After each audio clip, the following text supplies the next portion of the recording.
Bismillahirrahmanirrahim. Assalamualaikum warahmatullahi wabarakatuh.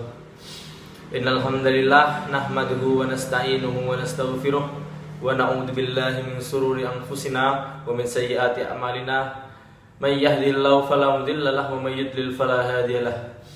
Asyhadu an la ilaha illallah wahdahu la syarikalah wa asyhadu anna Muhammadan abduhu wa rasuluh la nabiyya wa la rasula ba'dah.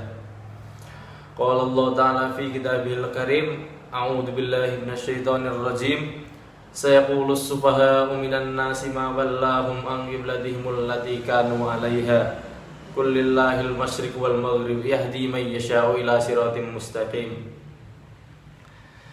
Teman-temanku yang berbahagia, pada kesempatan kali ini kesempatan untuk menyampaikan materi kali ini saya ingin menyampaikan materi seputar umat Muhammad sebagai umat terbaik di muka bumi.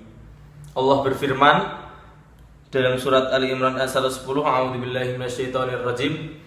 Kuntum khayra ummatin ukhrijat lin-nasi ta'muruna bil ma'rufi wa tanhauna 'anil munkari wa tu'minuna billah.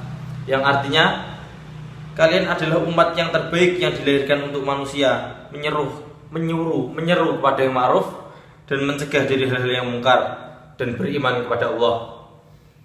Dalam ayat ini disebutkan kita atau sebagai umat Muhammad merupakan umat terbaik dari segala umat, dari Nabi Adam, Nabi Nuh, Nabi Ibrahim dan seterusnya. Kita merupakan umat yang terbaik, umat Rasulullah Shallallahu Alaihi Wasallam.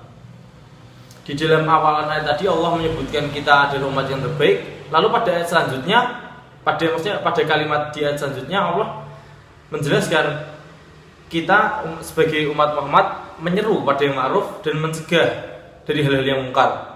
Ini adalah keistimewaan yang kita punyai.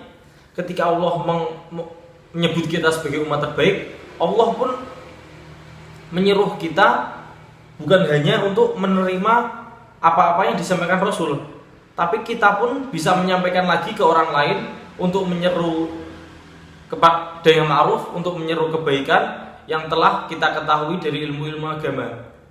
Hal ini tidak terjadi pada nabi-nabi sebelumnya. Ketika seorang umat dari seorang nabi, ketika umat tersebut mendapatkan ilmu, mendapatkan ajaran agama, ajaran tauhid dari seorang nabi, maka dia hanya menggunakan ilmu untuk dirinya sendiri. Dia tidak mempunyai kewajiban untuk menyeru, untuk menyuruh, untuk menyampaikan ilmu tersebut kepada orang lain, kepada temannya atau pada orang lain.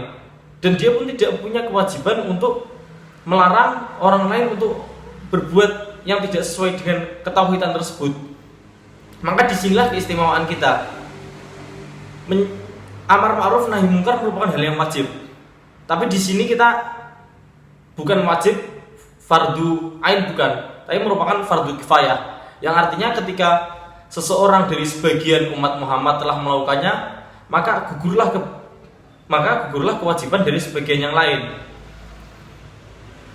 Tapi tentunya ketika seseorang ingin menyeru pada yang ma'ruf dan ingin melarang hal-hal kemungkaran, tentunya dia haruslah orang yang faqih, orang yang faham akan agama, alim, orang yang memahami agama, mengetahui agama. Bukan dia semata-mata hanya menyeru kepada yang ma'ruf, melarang hal-hal mungkar, tapi dia tidak faqih terhadap agama, dia tidak alim terhadap agama Islam.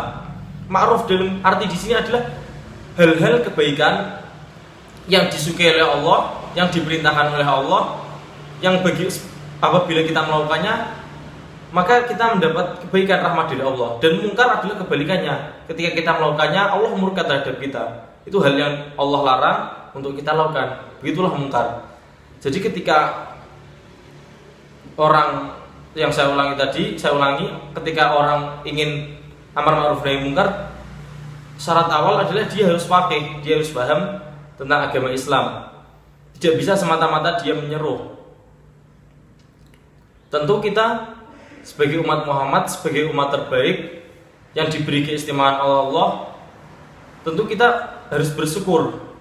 Beberapa keistimewaan lain ketika kita menjadi umat terbaik pada akhir zaman nanti, maksud saya pada masa setelah kita hidup, di akhirat, meskipun kita diciptakan oleh Allah, meskipun kita hidup di akhir zaman, pada zaman Rasul akhir, Khatamul Anbiya, tapi kita ketika masuk surga, kitalah yang paling awal, yaitu umat Muhammad. Umat Muhammad meskipun dilahirkan paling akhir, tapi ketika masuk surga, umat Muhammadlah yang paling awal. Dan di zaman sekarang lah, pada umat Nabi Muhammad lah, umat Islam terbanyak.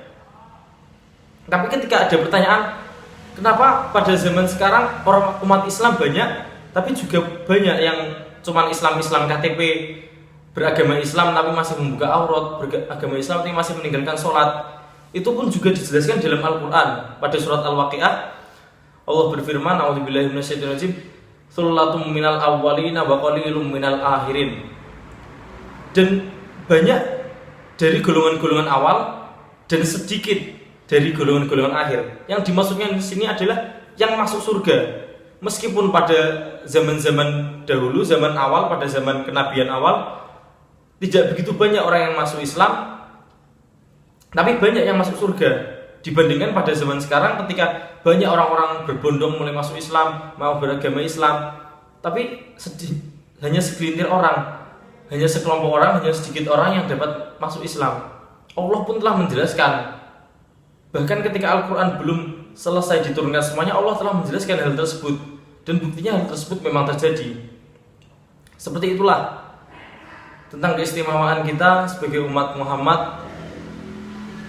Ketika kita pada zaman sekarang ini, Islam agama sudah sempurna, sudah ada Al-Quran sebagai pedoman kita, dan sunnah-sunnah Rasul yang telah Rasul contohkan ketika beliau hidup sampai beliau mati.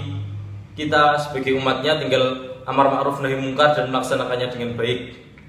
Cukup sekian, itu materi yang dapat saya sampaikan. Nun wal qawmasturun fastabiqul khairat. Syukran, wassalamualaikum warahmatullahi wabarakatuh.